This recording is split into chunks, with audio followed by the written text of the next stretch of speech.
Ces derniers jours, on a tous vu les images de l'opération Fureur épique, cette offensive militaire américaine massive contre l'Iran.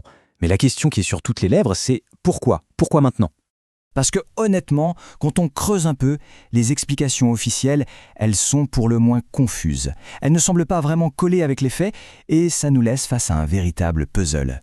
Bon, alors allons-y. D'un côté, la version officielle nous parle d'une menace nucléaire iranienne. Sauf que ce programme a été anéanti il y a 8 mois. On nous dit aussi que l'Iran préparait une attaque imminente. Mais même la commission du renseignement du Sénat américain dit n'avoir trouvé aucune preuve. Ces contradictions sont énormes. Elles suggèrent que la vraie histoire, elle est ailleurs. Explorons ensemble les théories qui circulent. La première théorie, et sans doute la plus simple, la plus directe, pointe du doigt l'influence d'Israël comme étant le principal déclencheur de toute cette opération. Alors là, on a cette déclaration du sénateur Marco Rubio qui est assez éclairante. En gros, ce qu'il dit, c'est que les États-Unis ont dû agir en premier parce qu'une frappe israélienne était de toute façon inévitable.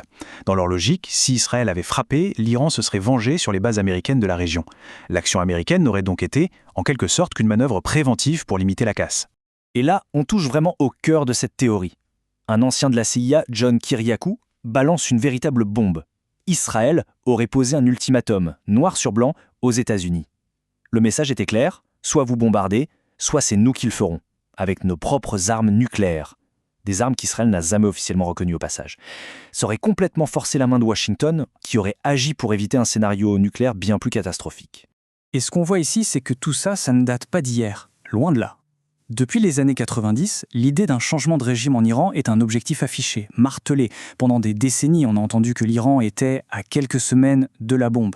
Pour ceux qui soutiennent cette théorie, la guerre d'aujourd'hui n'est que l'aboutissement logique d'un plan qui court depuis 30 ans. Allez, on change complètement de perspective avec la deuxième théorie. Et si cette guerre n'avait finalement rien à voir avec le nucléaire? Et si tout tournait autour de l'économie et d'un adversaire bien plus grand, la Chine? Pour bien comprendre cette idée, il faut regarder cette carte. Le détroit d'Ormuz, ce n'est pas juste un bras de mer. C'est l'artère jugulaire du pétrole mondial.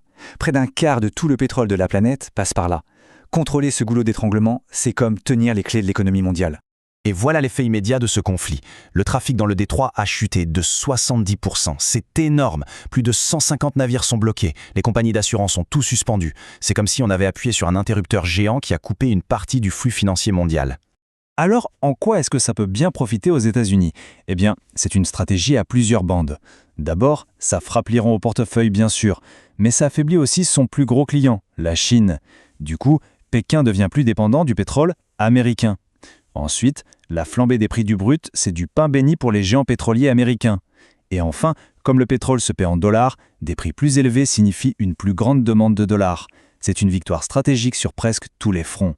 Troisième théorie. On revient à la politique intérieure américaine.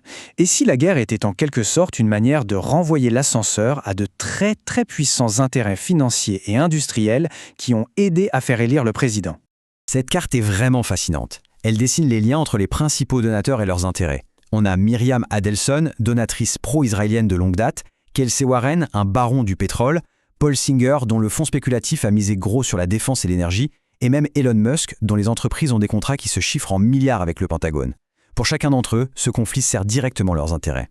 Et vu sous cet angle, la guerre devient bien plus qu'un conflit. C'est une vitrine, une démonstration technologique à l'échelle planétaire. Chaque missile Tomahawk tiré, chaque F-35 qui décolle, c'est une pub grandeur nature pour le complexe militaro-industriel américain. Et ça pourrait se traduire par des centaines de milliards de dollars de ventes d'armes à l'avenir. La guerre, c'est aussi un business. On arrive à la quatrième et dernière théorie. C'est la plus large, la plus ambitieuse, celle qui essaie de tout connecter. Et si cette guerre n'était qu'une pièce, une seule étape dans la construction d'un immense système de contrôle technologique et financier à l'échelle mondiale? C'est un fait et c'est du jamais vu. L'armée américaine elle-même a confirmé avoir utilisé une intelligence artificielle qui s'appelle Claude pour identifier des cibles et simuler des plans d'attaque.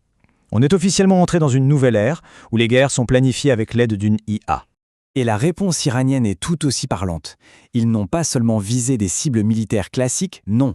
Ils ont attaqué des centres de données d'Amazon, c'est-à-dire l'infrastructure physique sur laquelle repose notre monde numérique.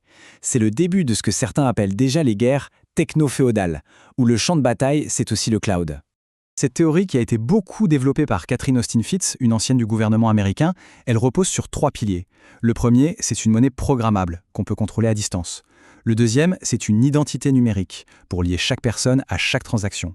Et le troisième, c'est toute l'infrastructure physique, les data centers, les satellites, pour que tout ça fonctionne. Cette citation du général Wesley Clark est juste hallucinante. Il raconte avoir vu, juste après le 11 septembre, une note du Pentagone qui listait 7 pays à sortir. L'Irak, la Syrie, la Libye, et tout à la fin de la liste, il y avait l'Iran. Si on suit cette logique, l'Iran serait la dernière pièce du domino, un plan mis en place il y a plus de 20 ans. Et comment est-ce que ce système se mettrait en place concrètement? Le PDG de BlackRock, le plus grand gestionnaire d'actifs du monde, nous donne un indice. Il parle de tokeniser tous les actifs financiers. En clair, tout mettre sur une blockchain. Et ce n'est pas de la science-fiction. Des projets de loi sont déjà en discussion au Congrès américain pour créer le cadre légal de cette fameuse monnaie programmable. Tout ça nous amène à une dernière question, vertigineuse. Si des pays comme l'Iran, qui fonctionnent en dehors du système financier occidental, sont les derniers obstacles sur la route, alors on peut légitimement se demander si les guerres d'aujourd'hui ne sont pas menées autant pour le contrôle d'un territoire physique que pour la construction des fondations d'un futur ordre mondial numérique.